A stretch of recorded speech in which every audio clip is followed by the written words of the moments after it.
The India meet has just concluded a short while back. The coordinating committee met. We're going to get you the inside scoop of what really went down. On the other hand, BJP's G20 gala in full swing at the BJP headquarters, expected any time. The Prime Minister himself a short while ago, the party president JP Nadda just about got it. But before we get you both the stories and the latest coming in from there, let me take you through the headlines.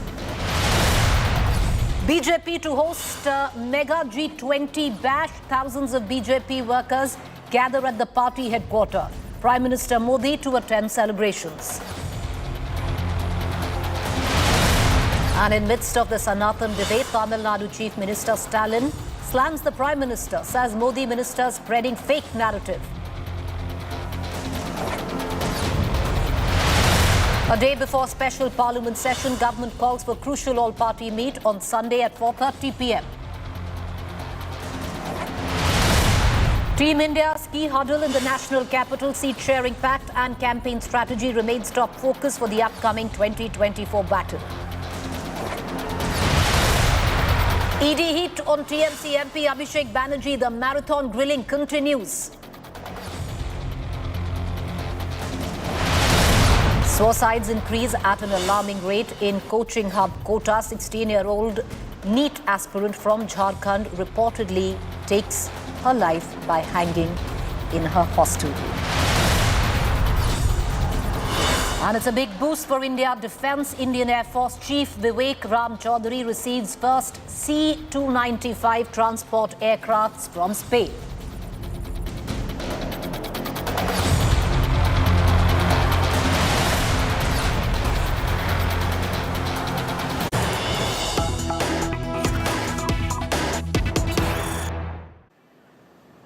All right, let's take you right now. The latest coming in from the India coordination meet, which had met.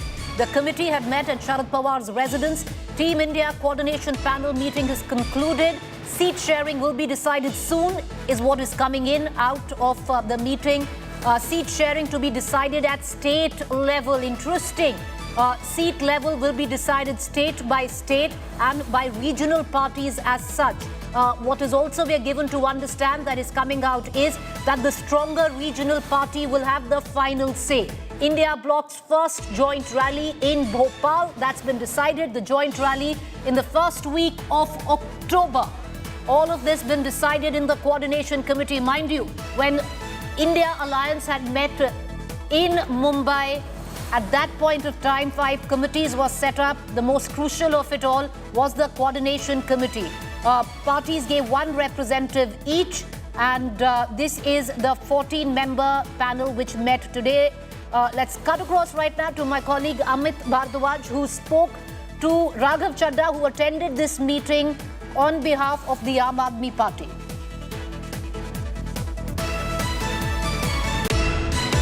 फैसला ये लिया गया है कि हम लोग seat sharing जो है वो मेंबर पार्टीज आपस में एक दूसरे से बात कर जिस राज्य में जो पार्टी मौजूद है वो आपस में संवाद कर जल्द से जल्द करेगी. इस काम में कोई विलंब ना हो, कोई देरी ना हो, जल्द किया जाए. एक ये सहमति. दूसरा ये कि हम लोग भोपाल में एक ज्वाइंट रैली करेंगे. ज्वाइंट रैली पे तमाम पार्टियां मौजूद रहेंगी और उसमें महंगाई, बेरोजगारी और भ्रष्टाचार का मुद्दा अक्टूबर के पहले हफ्ते में किया जाएगा. और महंगाई, बेरोजगारी और भ्रष्टाचार जो भाजपा की सरकार ने देश भर में फैलाया हुआ है उसके खिलाफ आवाज बुलंद करेंगे. थर्ड जो फैसला लिया गया वो ये लिया गया है कि कास्ट सेंसस के इशू पर एक आज जितने भी पॉलिटिकल पार्टीज मौजूद थी उसकी एक सहमति बनी है. उसके बारे में हमने आज आपको इत्तला भी किया है. और चौथा और महत्वपूर्ण फैसला कि कुछ ऐसे एंकर जिनकी सूची हमारे मीडिया सब ग्रुप ने बनाई थी, उनको बैन करने की सिफारिश दी थी, उस सिफारिश को आज कोऑर्डिनेशन समिति ने हरी झंडी दिखाई और बैन किया. तो सेंट्रल लेवल पे ना होके डिसेंट्रलाइज तरीके से शेयरिंग होगी. डिसेंट्रलाइज वो देखिए, बहुत राज्य हैं जहां सेंट्रलाइज्ड होगी, बहुत राज्य हैं जहां डिसेंट्रलाइज्ड होगी. हर राज्य का अपना एक अलग राजनीतिक रंग है.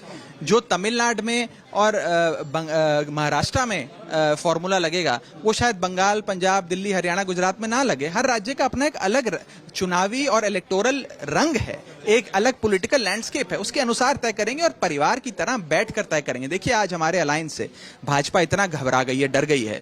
From the coordination committee meet, it's the first meeting after Mumbai where the alliance met. The Coordination Committee meeting just concluded at Sharad Pawar's residence. What have been the biggest takeaways? I'm going to cut across first to Moshmi, my colleague who's been on the ground, and then for a larger analysis, we're also going to be joined by Sahil Joshi, my colleague who's going to join us from the Delhi studio this time. Moshmi, coming to you, take us through the big takeaways that have been given the green signal. A joint statement by the 12-member panel has just been released.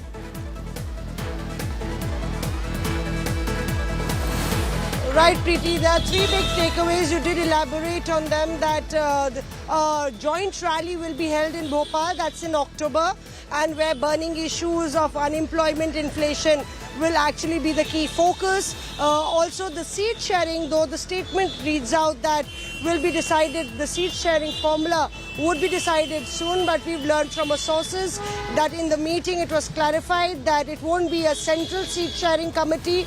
More so, it will be at the micro level, managed in each state, a different committee to decide the seat sharing between allies. And importantly, you know, the media committee has been entrusted with the responsibility of banning a few media anchors which the India parties feel are one-sided. So that ban would also be put out. Those names would be put out of anchors on whose shows the India party members would not go. Now, this is a part of the entire campaign of the India party, that the voice of the media is throttled, and the BJP is maneuvering and manipulating the Indian media. So these three big takeaways. Importantly, I learned from my sources that on the Sanatan Dharm, Preeti, our sources tell us that since the DMK has clarified their position, apparently the Uddhav Shiv Sena did say, or was convinced that since DMK has clarified their position, that chapter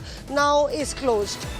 All right, Moshmi, stay on with us. Big takeaway, especially when it comes down to seat sharing. What we are being given to understand, a joint statement that has just been issued by the 12 members who attended. Mind you, the CPM did not attend, but Sharad Pawar, KC Venugopal, TR Balu, Tejasvi Yadav, Sanjay Raut, Sanjay Jha of the JDU, Hemant Soren, Raghav Chadda, D. Raja, Omar Abdullah, Mehbooba Mufti, and Shri Javed Ali. All 12 of them have signed in on a joint statement. Sahil Joshi, our Mumbai bureau chief, who's joining us in the national capital, also comes into this. Sahil, the biggest takeaway, of course, on the issue of seats sharing, there will be a joint rally in Bhopal, which practically kickstarts also the campaign for the Madhya Pradesh election. Having said that, on the seat sharing, it will be on a regional issue. There will be committees which will be formed state by state, and then it will be decided on a war footing, is what we are being given to understand. Well, obviously, yesterday Sanjay Raut and Uddhav Thackeray had met with Sharad Pawar in Mumbai, and from there they actually started discussing the seat sharing, and it was decided then that the state committees will be formed, and first the seat sharing will be decided in that particular state. You know, there are 6 to 7 states where the India alliance partners will have to discuss seat sharing, including Punjab. You know, my sources are telling me that even Punjab, Haryana and Delhi was discussed in the meeting, and it was decided that first let's discuss at the state level. If there is any issue, then the things will be brought to the coordination committee at national level. The coordination committee, India coordination committee, will meet at least once a month. But more than that, what I can see here now is that they're starting their campaign from Bhopal. For the first time, all the alliance partners will be addressing a rally in Bhopal, the state where only Congress has to fight with the BJP. But to show the oneness, you know, the alliance partners are coming together to campaign for the Congress in Bhopal, number one. Number two, issues like Sanatan, which was picked up, what Moshmi was mentioning a while back, was picked up in this coordination committee, and it was decided that when such issues are picked up by the BJP, the answer has to come from India unitedly, not, you know, that is the reason why this media coordination committee has been formed, and there will be one spokesperson from India Alliance to be sent, and, you know, to release their own point of view on various issues. They have also decided that not to get into issues like Sanatan or issues like that, rather than concentrate on issues like inflation and the other rest of the issues right now, which they can use to target the Modi government in India. But most important takeaway that the seat sharing talks will begin in a while. The seat sharing talks will happen at the state level. The state coordination committees will be formed, and after that, maybe after a month or so, the seat sharing issues will finally come to the National Committee and to give it a final stage.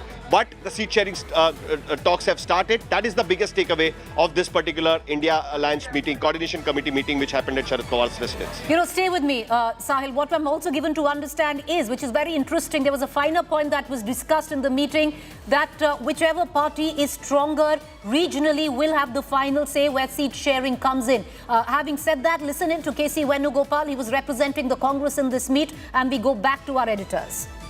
Coordination Committee decided to start the process for determining the seat sharing. It was decided that the member parties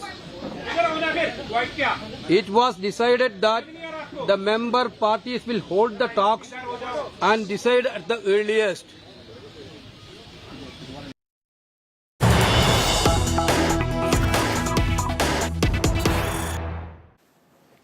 All right, lots coming in from the meeting of the Coordination Committee meet of the India Alliance, but more news coming in this time. The ED heat on TMC MP Abhishek Banerjee, nephew of Mamata Banerjee, intensifies. Abhishek Banerjee's grilling on now for over 7 hours. Teacher recruitment scam haunting Mamata's nephew. And of course, there was a fair amount of politics in the backdrop where you had Mamata Banerjee come out and call it a witch hunt, vendetta politics. Abhishek Banerjee, who was viewers to represent the TMC in Delhi at the Sharad Pawar residence today, where the India Alliance met, was missing primarily because today was the day he was summoned by the ED. And he did, of course, make a point of that when he tweeted saying, on the day that the Coordination Committee is meeting, I'm being called for questioning by the ED. But it's been a marathon meeting, interrogation, viewers. 7 hours on a trot of what we are given to understand. Abhishek Banerjee still locked inside, being questioned by the ED. The TMC has questioned the timing of the summon. Mamata Banerjee allegedly had said this is political vendetta, but what is going on behind closed doors and what can be expected? I want to pull in Munish Pandey, my colleague, for more. Munish, 7 hours on a trot. The questioning of Abhishek Banerjee continues.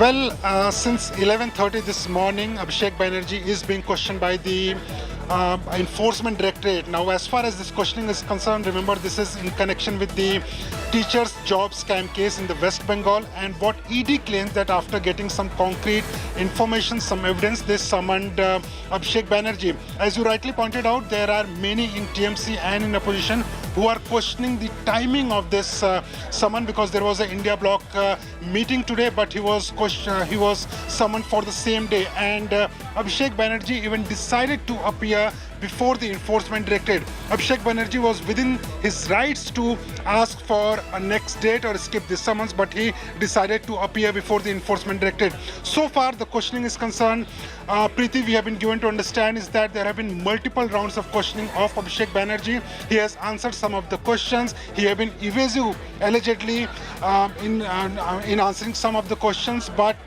in next hour, it will be decided whether Abhishek Banerjee will be allowed to go to his place or whether he will be again called for questioning in this case.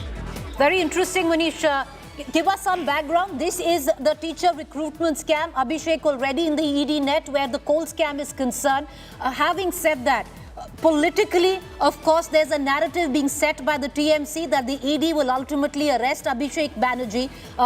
Of course, we don't want to, get into kite flying on that or conjecture on what the ED might do. But will you take us deeper in this particular case and also the coal scam? Well, Preeti, remember, Abhishek Banerjee has been questioned multiple times by the Enforcement Directorate in coal smuggling case. As far as both these cases are concerned, coal smuggling and teachers recruitment scam is concerned, in coal smuggling, the officers are very confident that they have concrete evidence against Abhishek Banerjee, and it is only matter of time when they decide to arrest Abhishek Banerjee in that case. As far as Abhishek Banerjee is concerned, what he has been claiming that this is nothing but a political vendetta by the centre, by the Bharatiya Janata Party. But ED officials are very confident in Delhi because remember, the coal smuggling case is being investigated by the headquarter office that is in Delhi of Enforcement Directorate. As far as teachers recruitment scam is concerned, remember Abhishek Banerjee is not a named accused in the case. But when the case was being monitored by the Calcutta High Court, that is when on the directions of the High Court, the ED decided to question Abhishek Banerjee.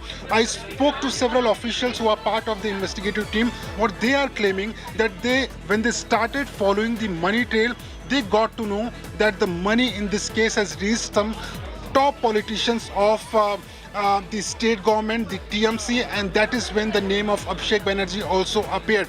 As of now, there are circumstantial evidence linking that evidence with Abhishek Banerjee, and these are the allegations. I'll remind the viewers also, these are the allegations by the Enforcement Directorate. So far, the ED is concerned, what they are claiming that based on the evidence, they summoned Abhishek Banerjee, and that is, and the questioning is still going on.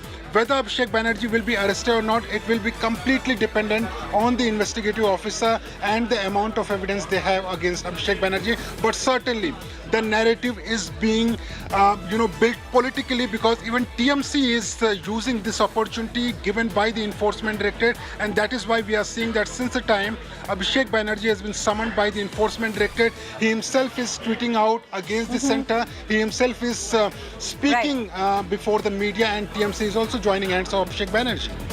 Well, Munish Pandey, appreciate you joining us. We're going to come back to you for more developments. There's 7 hours of continuous questioning where Abhishek Banerjee is concerned. What comes of that? Trust us to get you the latest on that and the news that we were breaking earlier on the biggest takeaways from the Coordination Committee meet of the India Alliance. But viewers, let's take you now for the event of the day. And that is the big G20 gala that is taking place at the BJP headquarters in the national capital, understandably so.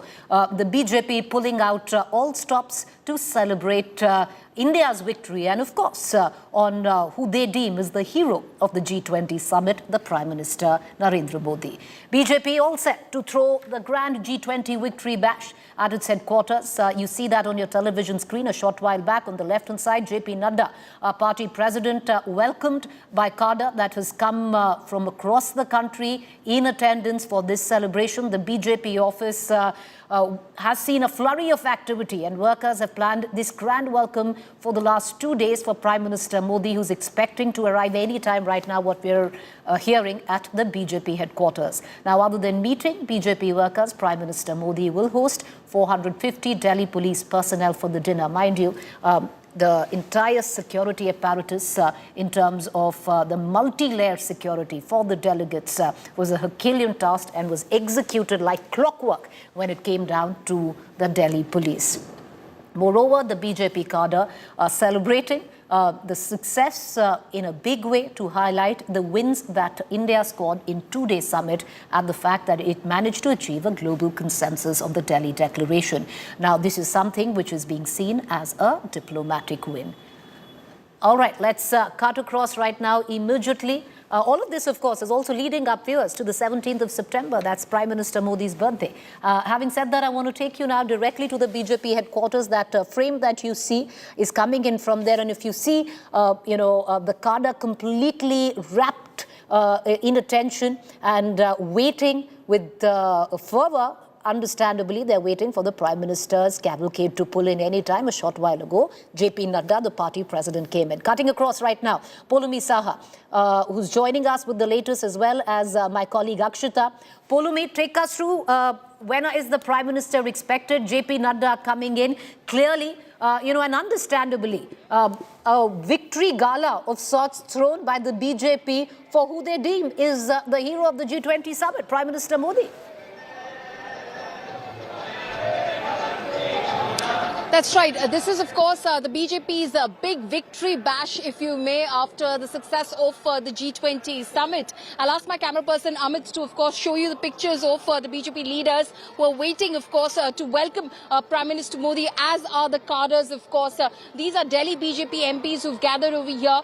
We're still waiting for the arrival of the Union Home Minister, and after that, Preeti, the Prime Minister will be arriving over here. And all members of the Central Election Committee who've actually gathered for a work meeting here at the Bharatiya Janata Party headquarters, because they're likely to finalize the second list for the Madhya Pradesh Assembly elections. They're going to be present over here. They're already here at the BJP headquarters, and they're going to, in fact, be part of the felicitation party, in fact, which will be felicitating Prime Minister Modi. The mood over here, very upbeat and very exuberant. The cadres waiting here for many hours now to welcome Prime Minister Modi. And in a short while from now, Prime Minister Modi will be here to acknowledge, of course, their congratulatory messages, patriotic songs playing, chants and slogans being raised over here. And we're expecting now that the Home Minister will stay on those images, Preeti, of course, as you speak to our colleagues as well, because on your screens right now, from where I'm standing right now, we're expecting the Home Minister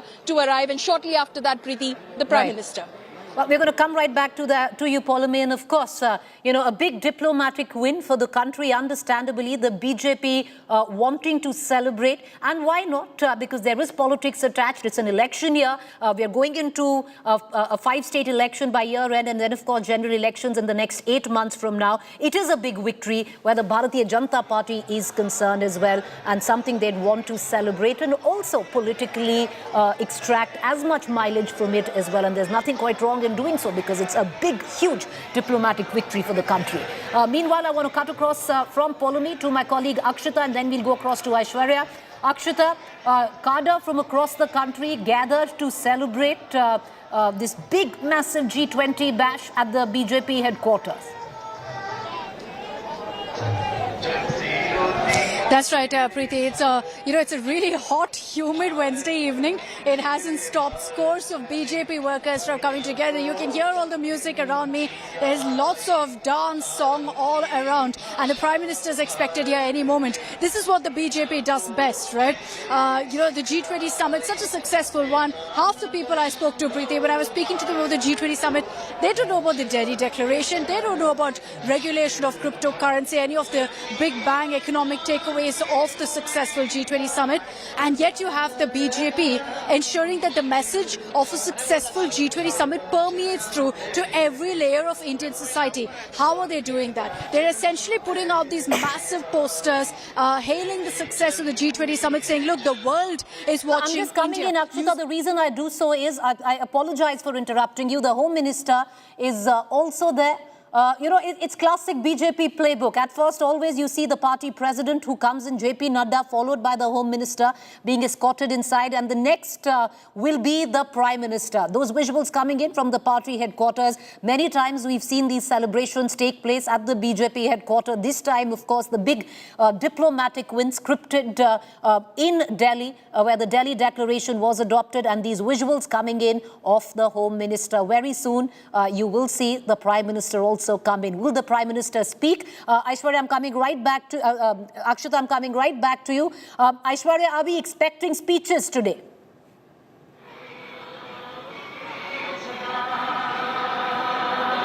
Well, it looks like there is a possibility, though it seems very dim at the moment, Preeti. We don't think that the Prime Minister will be giving any kind of speech, because if he would have been giving any kind of speech, let me tell you, the security on top would have been very, very different. From what we understand at the moment, the Prime Minister will do a walk of victory of sorts. And one thing that, the BJP is now trying to do is to make sure that this becomes a Har Ghar G20. That's why we are also seeing how Vijay Goyal also will now be taking out a rally of sorts tomorrow. Making sure that the people, the Karyakarta and the common man understands what the G20 has done for the country. Now, speaking about making sure India's name is right there, making sure that India gets, its name is taken by the top leaders is something that the BJP is now trying to do, expecting Prime Minister Narendra Modi, Preeti, to be arriving here. We don't expect him to be giving any speeches, but yes, we will expect him to do a walk of, we will expect him to walk from the front gate, showers, Victory lap of sorts, especially where the BJP headquarters is concerned.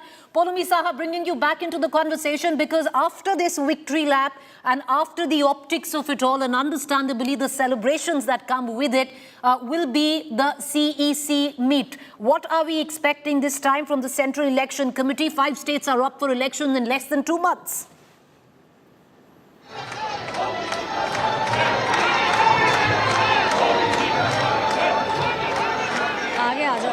Pauline, can you hear me?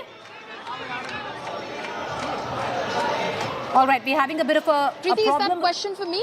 If you could just repeat that. that. Question for you, because after, the optics of it all, and, the victory lap, which the Prime Minister will be taking, we don't know if there is a speech. Aishwarya says dim possibility, but you never quite know, in times like this. But I want to come back to the business of it all. A CEC meet will be following after these optics, what can we expect from the Central Election Committee meet, keeping in mind 5 states go to election in less than 2 months? Well, Preeti, the focus of the Central Election Committee's meeting later today, later this evening, after the Prime Minister arrives over here and acknowledges, of course, the appreciation and the congratulatory messages of the party leaders and cadres. In fact, the meeting will focus on the Madhya Pradesh Assembly elections. So already, the first list of party candidates is out. The BJP is focusing on, in fact, weak seats where the party, has not done very well. It has categorized all of the seats, Preeti, into A, B, C and D category, where it basically decides on D being, seats that they've never won, C being seats where they've won a couple of times, B, again, they lost just the last time round, and A, of course, win seats as far as the BJP is concerned. So their focus is on C and D at the moment, and they want to get that list out as soon as possible. They've got the first list out already. They want to get the second list out because the BJP has hit the ground running. Remember that the dates haven't been announced for the assembly elections yet, and it's very unusual. I've spoken to many BJP leaders. They can't recollect the last time the BJP had come out with a candidate list even before the election dates had been announced. So the BJP is meaning serious business this time round, does realize that it faces a very stiff challenge from the Congress on the ground in Madhya Pradesh, and hence has already pushed the first list out and is expected to, after this meeting today of the CEC, the Central Election Committee of the BJP, push the second list out as well, Preeti. All right, stay with me. Back to Akshita. It's very interesting, because it's a dynamic play of what is going on right now at the BJP headquarters. It's been a huge win for India, where the diplomatic win is concerned of what went down. And understandably, the BJP, which is an election machine of sorts, a juggernaut, will want to keep the momentum on. And this is also what they do best. And why not? It's an election year. You've got to make every opportunity count, and they are doing exactly that.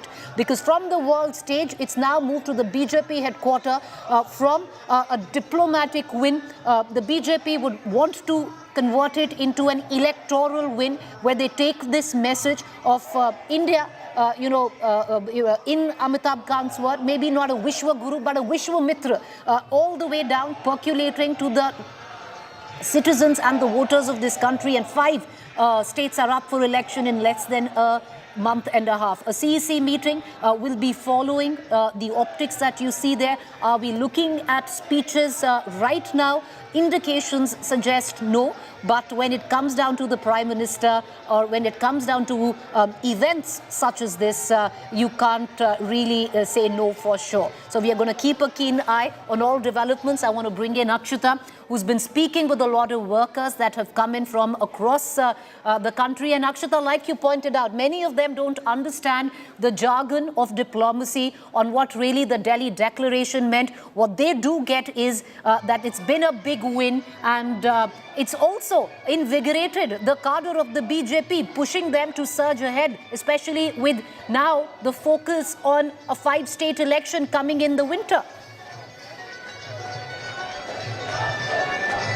Very true, Preeti. And you see this narrative right now about, the Prime Minister, about the Modi government making this G20 summit a success.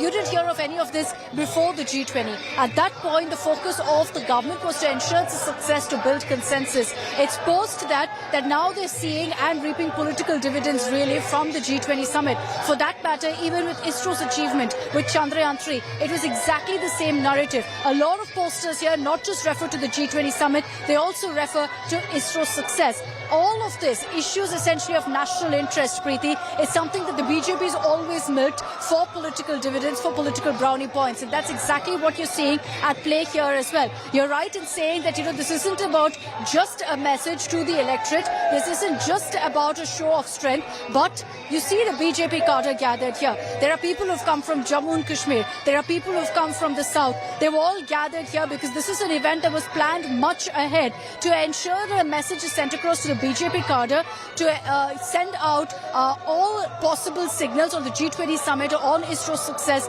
to the grassroots, to every part of India ahead of the elections. This is what the BJP does best, and they're doing it all over again, strengthening their core, strengthening their cadre.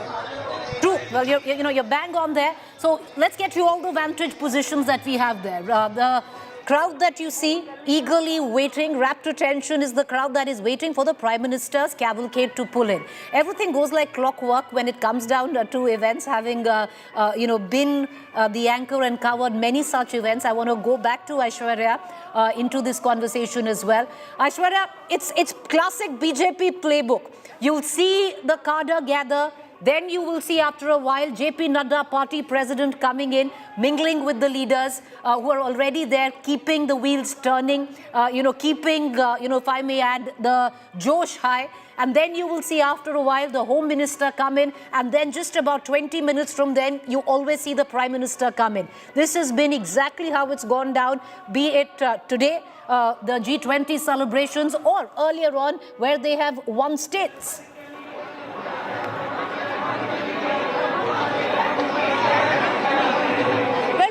The celebrations are galore, and this is a true Bharatiya Janata Party style.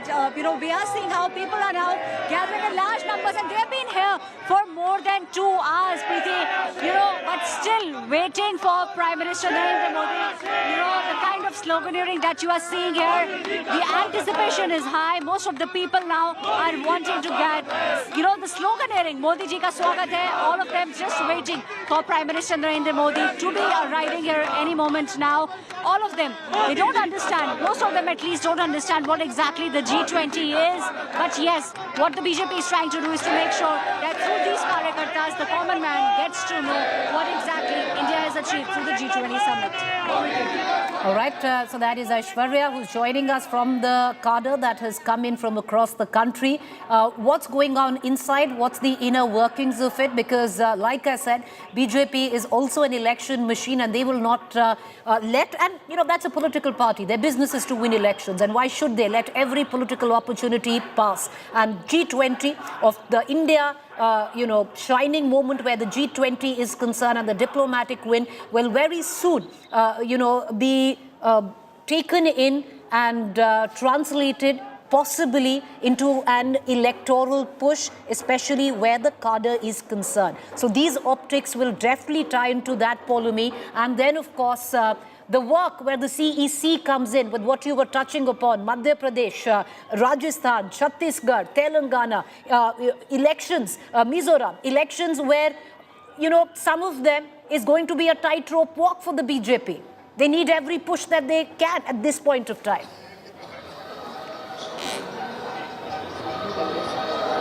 Absolutely, and the BJP understands the challenge that they're facing, both in Madhya Pradesh and Chhattisgarh, where their focus has been primarily at the moment, especially because they've got the first list out of candidates for both of these states. And the Prime Minister, Preeti, will be visiting Madhya Pradesh and Chhattisgarh tomorrow. So he's hitting the campaign trail. He will be laying the foundation stone for many projects. He will be inaugurating many other projects as well.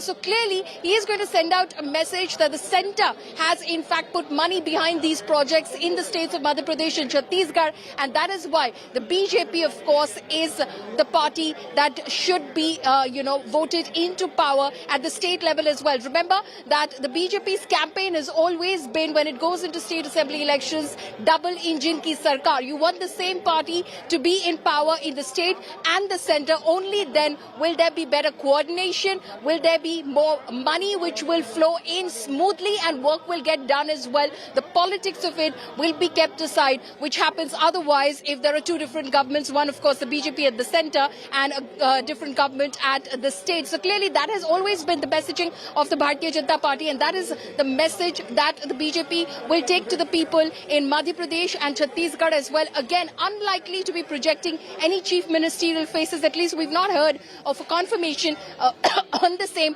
but we do know that Shivraj Singh Chauhan, for instance, has been working really hard on the ground in order to ensure that, the BJP, of course, wins the Madhya Pradesh Assembly elections against the stiff challenge that the Congress poses, and then, of course, the BJP picks him again to become Chief Minister. So Shivraj Singh Chauhan, again, is putting much money behind various projects, that he's announcing, money that he's putting directly in the bank account of women and girls as well, various schemes.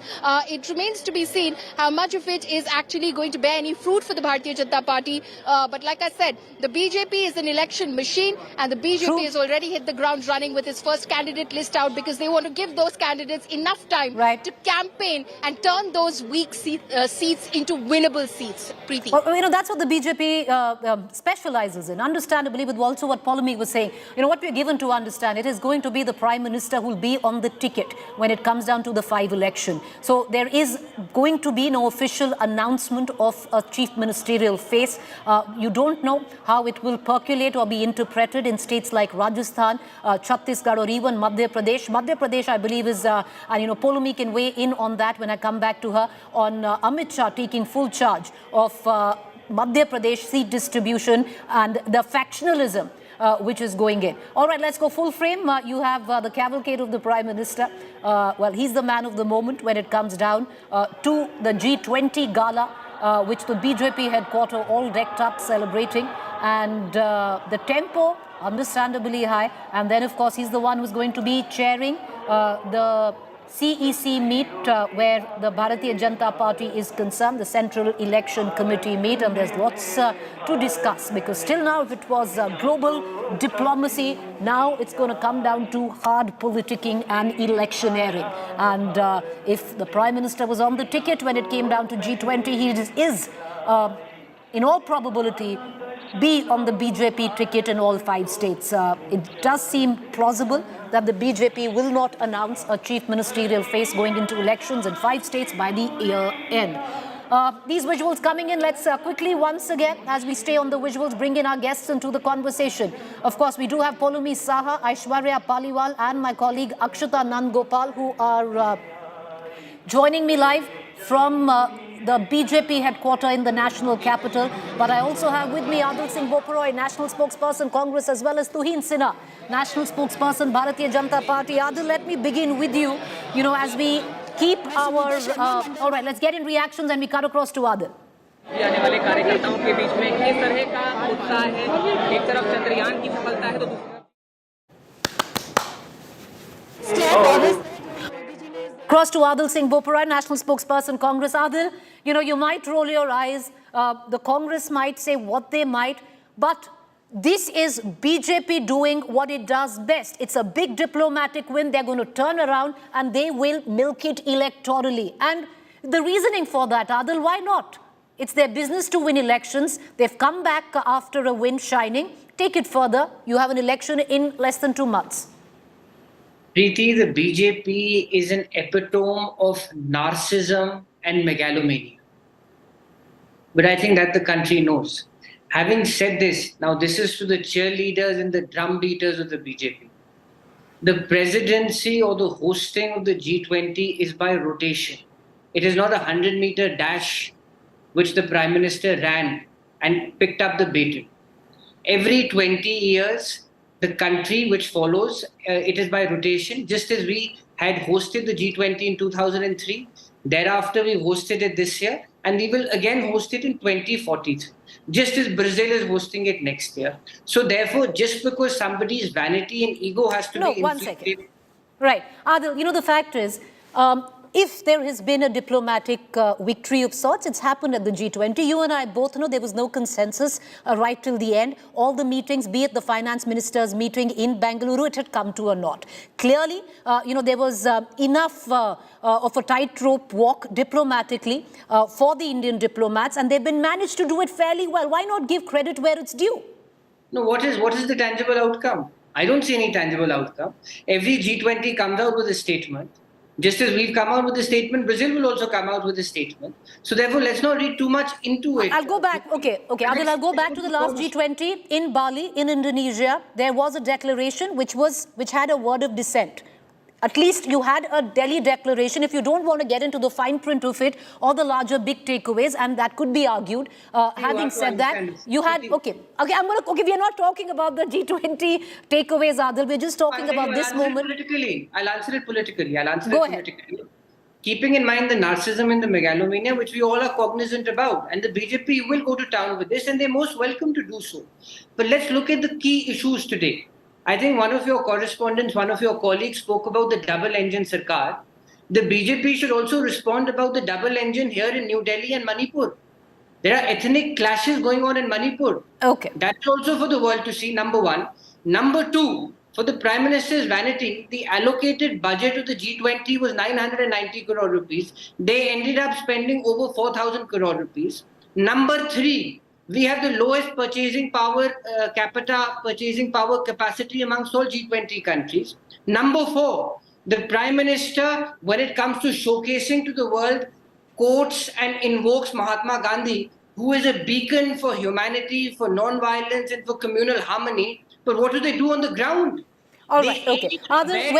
Where the monies has come, where the money part comes in, there has been a breakup. The money that you've given, it includes even the entire setup in Pragati Maidan, and that's not just for the G20. It's going to endure. But having said that, you've made your point. Let me bring in. Okay, let me bring it. Adil, it's not an argument. Okay, one second. Let me bring in. Okay, let me bring in your counterpart from the Bharatiya Janata Party, and we go back to our reporters, as the Prime Minister would be coming in any time at the BJP headquarters. You had Devendra Fadnavis right there on your television screen. We're going to get you more coming in from there. But Tuhin Sinha, you know, many would turn around and say this is a diplomatic win. It's the win for the country. Why is the BJP turning around and then milking this political moment as their win? Good evening, Preeti. Good evening, everybody. Preeti, I would like to take you back in history. We all know the embarrassment of Sharm el-Sheikh caused by the then Prime Minister, Dr. Manmohan Singh. So I think India has come a long way from those days. 900 hours of negotiation went into the Delhi Declaration, and like you rightly pointed out, it was without dissent over a very contentious topic of the Ukraine-Russia war. So I think if Dr. Shashi Tharoor had the decency to commend it, if Dr. Manmohan Singh appreciated it, I think the least that Rahul Gandhi and fellow congressmen would have done is not criticize it. Let it also be remembered in history, history will also remember it, you know, that at a time when India was giving the transformative, path-breaking India, Middle East, European corridor to the world, something which the entire world is raving about, all that Rahul Gandhi was doing was criticizing India on foreign soil and heaping praise on China's BRI, but which Sinha, that's where the question arises. The question is right now, why should the BJP appropriate something which has been a diplomatic win for the country? No, diplomatic wins happen when you have the right political vision and willpower. Like I said, I mean, I have told you what used to happen in 2009. India never had an answer to Pakistan's terror attacks in those days. All we would do was run to US for cover. Today, I think India has come a long way. India has neutralized Pakistan that's India. and India's China. come a long way. Okay, I'm going to come back to the both of you.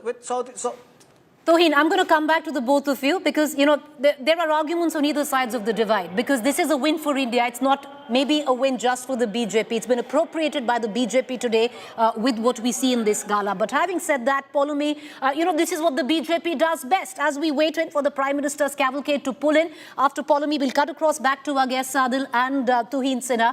But Polumi, you know, this is what the BJP knows, how to transfer a moment electorally and then, of course, run with it. And these visuals that are coming in testimony to that, the Prime Minister's cavalcade about to pull in.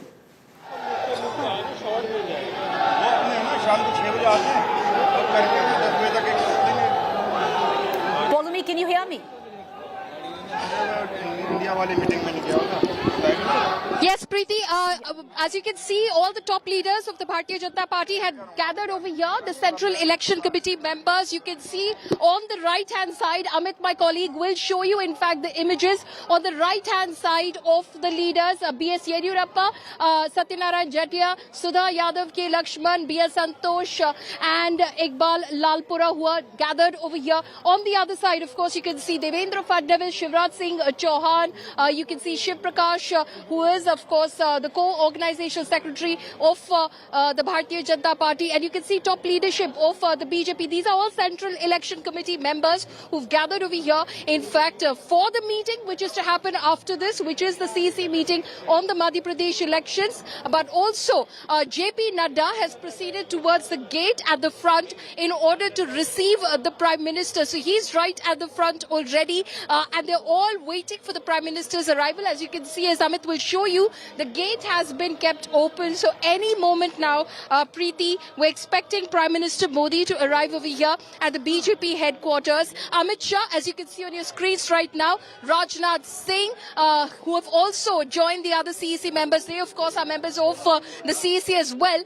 So they've joined the other members of the Central Election Committee as well in order to welcome Prime Minister Modi. All of them waiting in a queue to welcome Prime Minister Modi and receive him and congratulate him. Right. JP Nadda, who is, of course, the BJP president, has headed towards the front.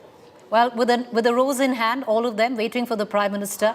Any time now, the cavalcade is going to pull in. We're going to keep coming back to that. Adil Bopra, I'll come back to you for about 20 seconds. How are you going to, where your alliance is concerned, or even your political party, going into a 5-state election where the BJP is going to come shining off the win of G20, Adil? Preeti, bluster and hype cannot win all the time. Even though the BJP is adept in bluster and hype and showmanship, the fact is the real issues of India are what matters. Issues of unemployment, issues of price rise, issues of hate and rising violence in society. Having said this, watching your program and watching watching the images coming from the BJP head office, I am reminded of trappings of one leader, of the supreme leader, as if India is just one leader and as if India started post-2014. This is not the case. India is of 1.4 billion Indians. This was money spent out of the government of India. But the fact is, Adil, we can get into a lot of debate of what might be. But the sheer fact is the Prime Minister is a popular leader. He was on the ticket when it came down to the G20, and he's on the ticket when it comes down to the 5 elections coming in. All right, the cavalcade pulling in, Tuhin Sinha. It does seem right after that would be the CEC meeting. And one understanding that we are getting in 5-state elections in less than a month and a half from now, and it would be the Prime Minister. You will not declare a chief ministerial face in any probability.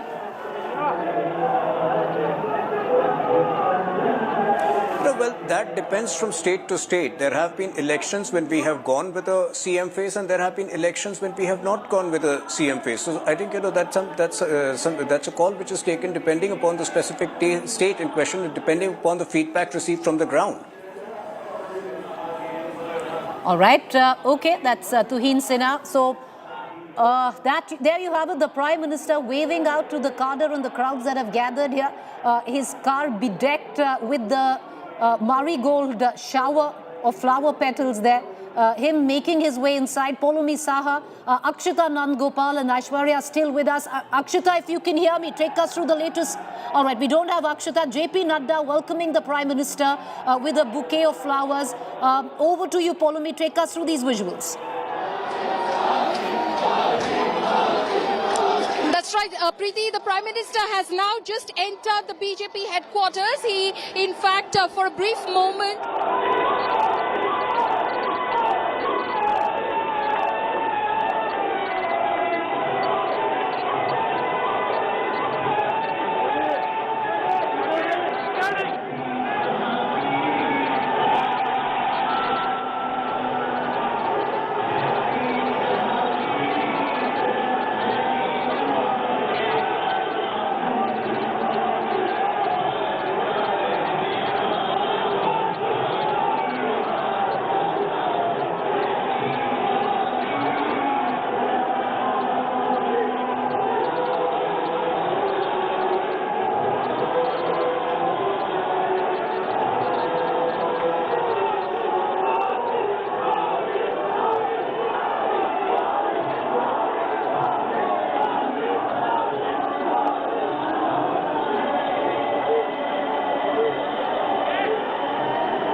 welcome coming in for the Prime Minister. Being given a rose each, the Defence Minister, the Home Minister, all the other leaders there that is coming, and BSY, Yediyurappa, you have Lalpura, all of them giving a rose to the Prime Minister there, being escorted by the party president, waving out to the crowds. Of course, you have Shivraj Singh Chauhan, he's going into election, Devendra Fadnavis, Deputy CM Maharashtra, and the other leaders all lining up in a queue, all of them given a rose to give to the Prime Minister for scripting a spectacular win at the G20 Summit, or at least, getting together a consensus and big takeaways where it comes down to being one of the architects of bringing in the African Union where the G20 is concerned. The Prime Minister now inside the BJP headquarters. Poulomi Saha still continues to be with us. Poulomi, it seems the speech is unlikely. The Prime Minister waving out to the surging crowds outside now has entered the headquarters there. Immediately going into the CEC meet, Poulomi, or are we expecting more optics and visuals? It seems like he's headed in for the CEC meeting over there.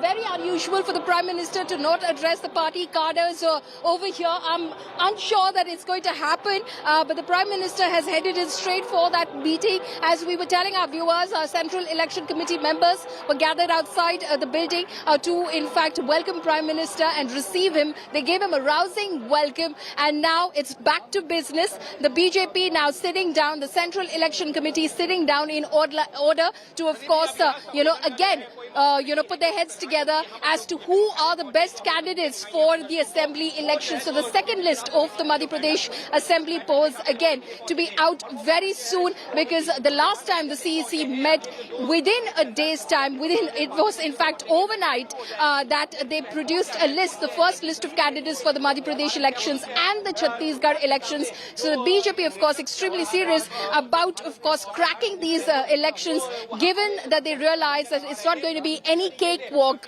both in Madhya Pradesh and Chhattisgarh. The kind of challenge that the Congress party is posing to the Bharatiya Janata Party, the ruling BJP in Madhya Pradesh, and of course Bhupesh Baghel hoping to retain power in Chhattisgarh. Well, you're bang on. Unusual where it comes down to these visuals there. My colleague Poulomi reporting, usually you see a little bit more in terms of maybe an impromptu speech, a short speech where the cadre, which has come from across the country, is concerned. But you saw that burst of celebrations where the Prime Minister was offered a rose, and we're going to play those visuals out as he came in by the cabinet there, and then, of course, by members of the CEC. And from there on, he goes immediately inside and then into the hall where the CEC is going to take place. So, Aishwarya, you were right there. In all probability, we are not expecting any speeches tonight.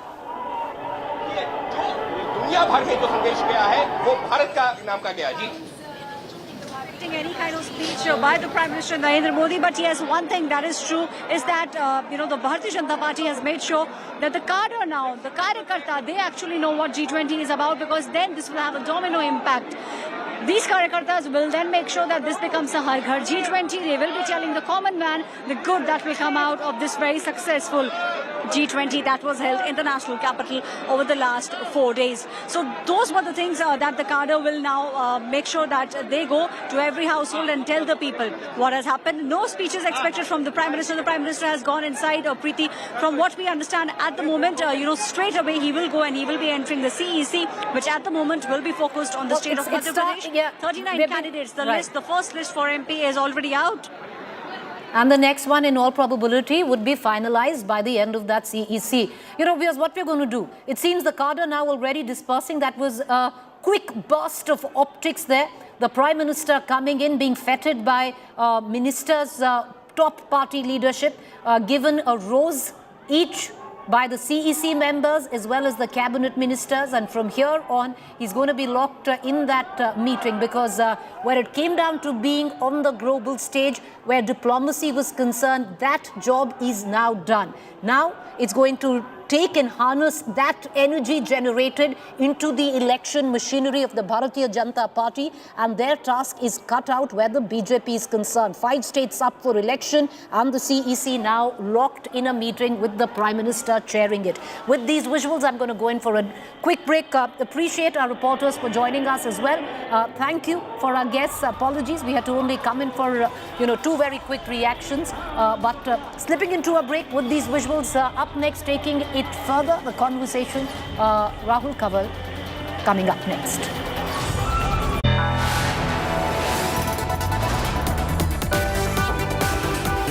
You are watching India Today.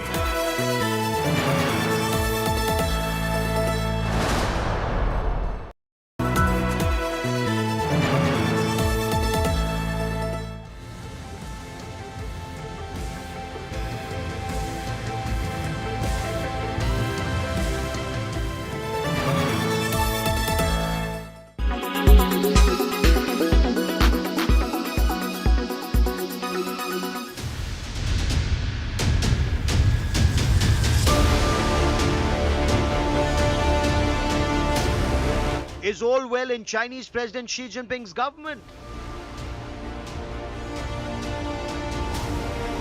There is rising alarm with China's Defense Minister Li Shangfu missing for the past 14 days. Li Shangfu was last seen in public on August 29 when he addressed the China-Africa Forum in Beijing, according to media reports. There is no official word from Beijing on the whereabouts of the Chinese Defense Minister, but there is some chatter on Chinese social media about action being taken against the Defense Minister in connection with corruption-related investigations.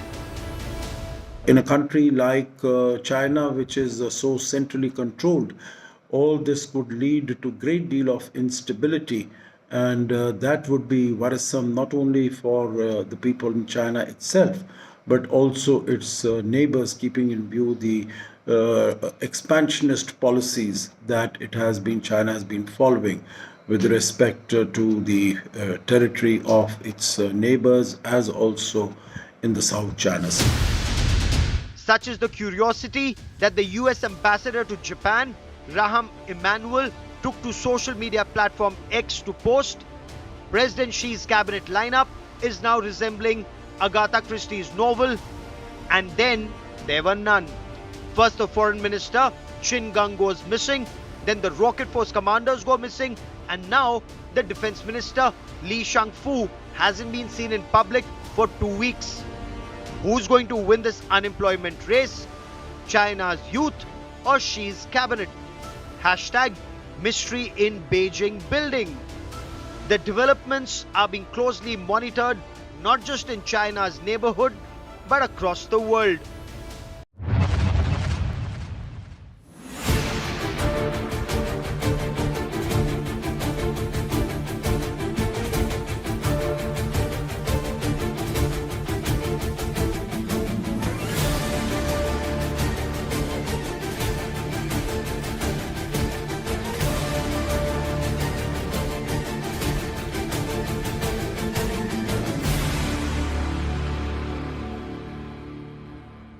Weather forecast now.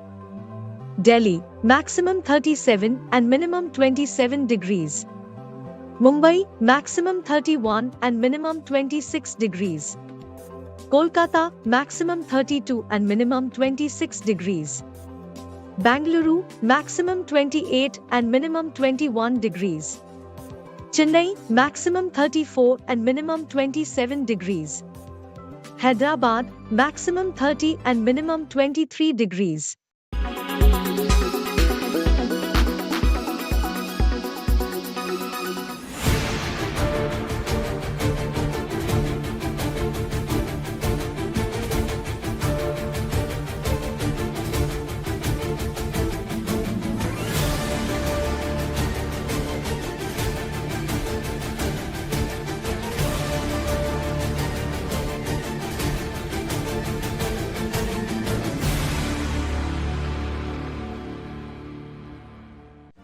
Make your media plan smarter with India Today Live TV on your connected devices.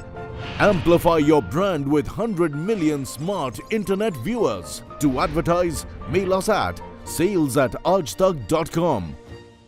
Presented by RP Sanjeev Goenka Group, Growing Legacies. Co-presented by Century Laminates by Manish Malhotra, fashion for your furniture. Co-presented by Macho Hind, बड़े आराम से.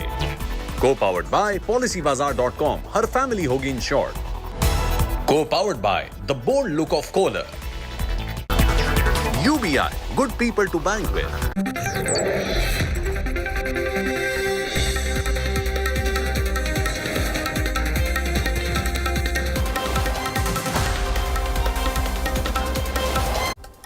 Hello and welcome. Will the India-Mid East-Europe Economic Corridor serve as a counter to China's BRI? Is this a revival of the ancient spice route to counter Xi Jinping's revival of the Silk Route? Is this in some ways a boats and rail initiative to take on the Belt and Road Initiative? That big international conversation which is creating a lot of chatter, not just in India, the Middle East and Europe, the US, but elsewhere, coming up on the News Track tonight. Historic India-Middle East EU corridor.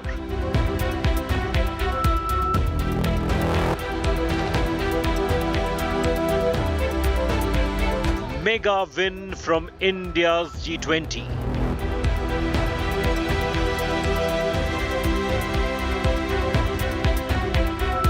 This project puts China on notice.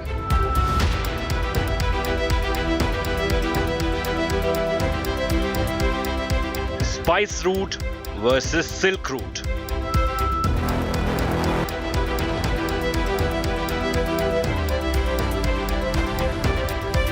Boat and rail versus Belt and Road.